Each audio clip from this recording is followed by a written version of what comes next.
ஐந்தறிவு விலங்குதானே, இதுக்கு என்ன இருக்க போகின்றது என சிலர் நினைக்கலாம். ஆனால் சில நேரங்களில் நமது கணிப்பு தவறாகி விடுவதுண்டு. அப்படித்தான் இங்கு ஒரு சம்பவம் நடந்துள்ளது. வீட்டில் மீன் குழம்பு வைக்க மீனை தயார் செய்து கொண்டிருந்துள்ளார் ஒருவர். ஒரு பூனை வந்து அந்த மீன் நமக்கு கிடைக்காதா என அங்கேயே சுற்றி சுற்றி வந்துள்ளது. இதை பார்த்த அவர் அதிலிருந்து ஒரு மீனை எடுத்து அந்த பூனைக்கு கொடுத்துள்ளார். பூனை மீனை சாப்பிடும் என பார்த்து கொண்டிருக்கையில் அந்த பூனை அந்த மீனை சாப்பிடாமல் அந்த மீனை வாயில் இறுக்கமாக கவ்விக்கொண்டு அங்கிருந்து நடந்து செல்கின்றது. மீனுக்காக சுற்றி சுற்றி வந்தது. ஆனால் போட்ட மீனை சாப்பிடாமல் மீனை எடுத்துக்கொண்டு எங்கே செல்கின்றது இந்த பூனை என அந்த பூனை செல்வதை தனது செல்போனில் பதிவு செய்ய துவங்குகின்றார் அவர். சுவற்றின் மீது ஏறி நடந்து செல்கின்றது. பின்னர் வாயில் மீனை வைத்துக்கொண்டு ஓட்டின் மீது லாவகமாக தாவி நடந்து செல்கின்றது. மீண்டும் கீழே குதிக்கின்றது. பின்னர் உயரமான சுவற்றின் மீது மீண்டும் தாவுகின்றது. அங்கிருந்து ஒரே ஜம்பாக இன்னொரு சுவற்றில் மீனை வாயில் வைத்துக்கொண்டு தாவுகின்றது. பின்னர் மீண்டும் தொலைவில் உள்ள ஓட்டு வீட்டின் மீது மீனை வைத்துக்கொண்டு லாவகமாக தாவுகின்றது.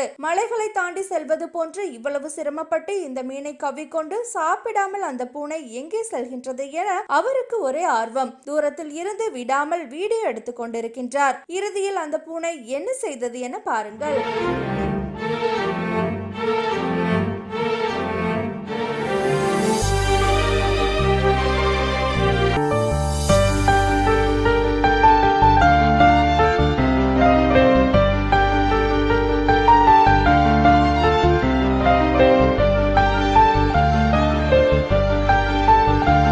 ஐந்தறிவோ ஆறறிவோ, தாய்ப்பாசம் என்பது அனைத்து உயிரினங்களுக்கும் ஒன்றுதான் என்பதை நமக்கு உணர்த்துகின்றது இந்த பூனையின் செயல். பசியோடு இருக்கும் தனது குட்டிக்காக அந்த மீனை இவ்வளவு தடைகளை தாண்டி எடுத்து வந்து தனது குட்டிக்கு பசியாற்றுகின்றது அந்த தாய் பூனை.